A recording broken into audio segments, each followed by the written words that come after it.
أمرنا بالأعمال الصالحات ونهانا عن أعمال السيئات. أشهد أن لا إله إلا الله وحده لا شريك له الملك الجواد، وأشهد أن محمدا عبده ورسوله صاحب العطية. اللهم صل وسلم على سيدنا محمد وعلى آله وأصحابه ومن تبعهم إلى آخر الساعة. وبعد فيا عباد الله، اتقوا الله تعالى حق تقاته ولا تموتن إلا وأنتم مسلمون. قال الله تعالى في كتابه الكريم: أعوذ بالله من الشيطان الرجيم، بسم الله الرحمن الرحيم. قل هل يستوي الذين يعلمون والذين لا يعلمون إنما يتذكر أولو الألباب. وقال النبي صلى الله عليه وسلم: من سلك طريقا يلتمس فيه علما سهل الله له به طريقا إلى الجنة. صدق الله العظيم وصدق رسوله النبي الكريم. Para jemaah sidang Jumat rahimakumullah, melalui mimbar yang sangat mulia ini, marilah kita selalu senantiasa meningkatkan keimanan dan ketakwaan kita kepada Allah Subhanahu wa ta'ala. Dimanapun kita berada, dalam kondisi apapun kita saat ini, karena dengan modal iman dan takwa, itulah amal ibadah yang kita lakukan akan diterima di sisi Allah Subhanahu wa ta'ala. Para jemaah rahimakumullah, betapa pentingnya pendidikan di dalam kehidupan kita sehari-hari, sehingga di negara kita, khususnya negara Republik Indonesia, setiap tanggal 2 Mei selalu diperingati Hari Pendidikan Nasional. Ini adalah salah satu bukti betapa pentingnya pendidikan di dalam kehidupan kita sehari-hari.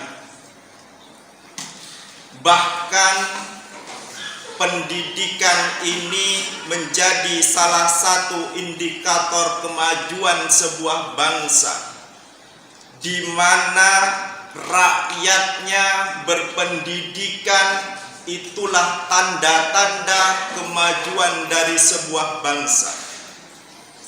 Dan saya teringat dalam surat Az-Zumar ayat 9, Allah berfirman: Qul hal yastawil ladzina ya'lamuna.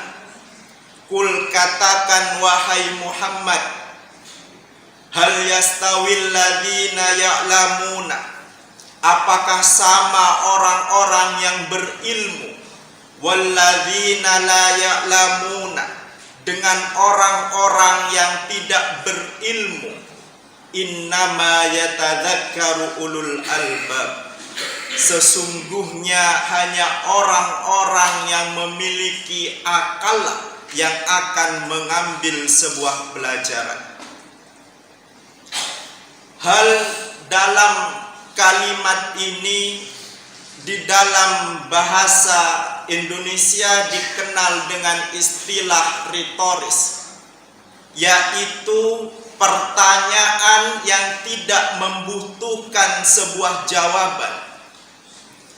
Kenapa pertanyaan Allah kepada Nabi Muhammad ini tidak membutuhkan sebuah jawaban? Karena semua orang, semua manusia pasti tahu jawabannya akan berbeda orang yang berilmu dan orang yang tidak memiliki ilmu. Kemudian di dalam ayat yang lain Allah berfirman, yarfa'illahu alladhina amanu minkum walladzina utul ilma darajat. Allah akan meninggikan derajat manusia dengan dua syarat. Yang pertama, alladzina amanu minkum, yaitu orang-orang yang beriman di antara kalian. Syarat yang kedua yang akan ditinggikan derajatnya oleh Allah, walladzina utul ilma, yaitu orang-orang yang memiliki ilmu. Ini janji yang menjanjikan adalah yang menciptakan kita, yaitu Allah Subhanahu wa ta'ala, bahwasanya orang yang beriman dan orang yang berilmu akan ditinggikan derajatnya oleh Allah Subhanahu wa ta'ala. Kemudian diperkuat lagi oleh hadis baginda Nabi besar Muhammad sallallahu alaihi wasallam. Dalam hadisnya Nabi berkata, man salaka tariqan yaltamisu fihi ilman, barang siapa yang jalan menuju untuk mencari ilmu, sahalallahu lahu bihi tariqan ilal jannah, maka Allah akan gampangkan baginya untuk menuju surganya Allah Subhanahu wa ta'ala. Para jemaah rahimakumullah, ketika kita menuntut ilmu, ketika kita mendekati majelis ilmu, atau di antara kita yang saat ini membiayai putra-putrinya dalam pendidikan, itu sebenarnya kita memberikan jalan kepada diri kita dan anak-anak kita untuk gampang masuk ke surganya Allah Subhanahu wa ta'ala. Kemudian Imam Syafi'i juga berkata dalam makalahnya, man aradad dunya fa'alaihi bil ilmi, barang siapa ingin hidupnya di dunia bahagia, fa'alaihi bil ilmi, maka kuncinya yaitu dengan ilmu. Wa man aradal akhirah fa'alaihi bil ilmi, dan barang siapa hidupnya ingin bahagia di akhirat, maka kuncinya juga dengan ilmu. Wa man aradahuma fa'alaihi bil ilmi, dan barang siapa ingin hidupnya bahagia baik di dunia maupun di akhirat, kuncinya adalah dengan ilmu. Para jemaah rahimakumullah, kemudian timbul di dalam benak kita sebuah pertanyaan yang wajib untuk mencari ilmu itu, apakah hanya dibatasi kepada kaum laki-laki, ataukah kaum perempuan tidak memiliki kewajiban untuk mencari ilmu? Karena paradigma lama sering mengatakan kepada kita, orang tua kita kepada putrinya kadang sering melontarkan sebuah perkataan, nak, jangan sekolah tinggi-tinggi, karena engkau nanti akan kembalinya ke rumah, engkau akan kembalinya ke dapur. Tapi satu hal yang perlu kita ingat, madrasatul ula itu berada di tangan ibu-ibu kita, berada di tangan istri-istri kita. Pendidikan pertama yang didapat oleh anak-anak kita itu terletak kepada ke ibu-ibu kita. Kemudian Nabi bersabda, "Thalabul ilmi faridatun ala kulli muslimin wa muslimatin." Kewajiban mencari ilmu itu bagi kaum muslim laki-laki wa muslimatin dan kaum muslim perempuan. Artinya tidak ada batasan jenis kelamin yang memiliki tanggung jawab kewajiban untuk mencari ilmu. Kemudian pertanyaan yang kedua, apakah orang yang mencari ilmu dibatasi usianya? Kemudian Nabi Muhammad bersabda dalam hadisnya, "Thalabul ilmi minal mahdi ilal lahdi." Carilah ilmu dari kalian semenjak kalian lahir ilal lahdi, sampai kalian meninggal di dunia ini. Artinya tidak ada batasan usia. Selama kita masih hidup di muka bumi ini, berarti kita memiliki kewajiban tetap untuk mencari ilmu. Timbul pertanyaan, bagaimana dengan orang yang sudah berkeluarga? Bagaimana dengan orang yang sudah sibuk? Cara mencari ilmunya dengan cara mendekati majlis-majlis yang ada di sekitar kita.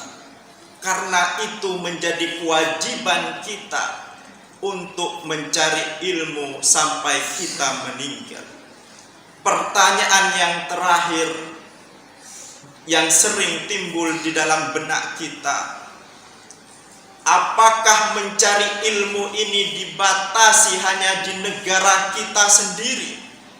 Apakah kita tidak boleh belajar mencari ilmu sampai ke Kairo, Mesir, ke University Amerika, Harvard University? Ini jauh-jauh hari Nabi Muhammad sudah memberikan himbauan kepada kita, "Utlubul ilma walau kana bisin." Carilah ilmu walaupun sampai ke negeri Cina. Artinya tidak ada batasan negara untuk kita menuntut mencari ilmu. Para jemaah rahimakumullah, mulai dari firman Allah, kemudian hadis-hadis baginda Nabi besar Muhammad sallallahu alaihi wasallam untuk memberikan nasihat kepada kita, karena semua aktivitas dalam kehidupan kita itu semuanya tidak lepas di dalamnya pasti ada ilmunya. Para jemaah rahimakumullah, di khutbah yang pertama ini semoga kita semua ditakdirkan oleh Allah menjadi orang-orang yang ahli ilmu, yang cinta terhadap ilmu, sehingga menjadi perantara di dalam diri kita untuk taqarrub li'i'la'i kalimatillah. Barakallahu li wa lakum fil Qur'anil Karim, wa nafa'ani wa iyyakum bil ayati wa dzikril hakim, innahu huwas samiul alim. Allahumma shalli ala sayyidina Muhammad wa ala ali sayyidina Muhammad.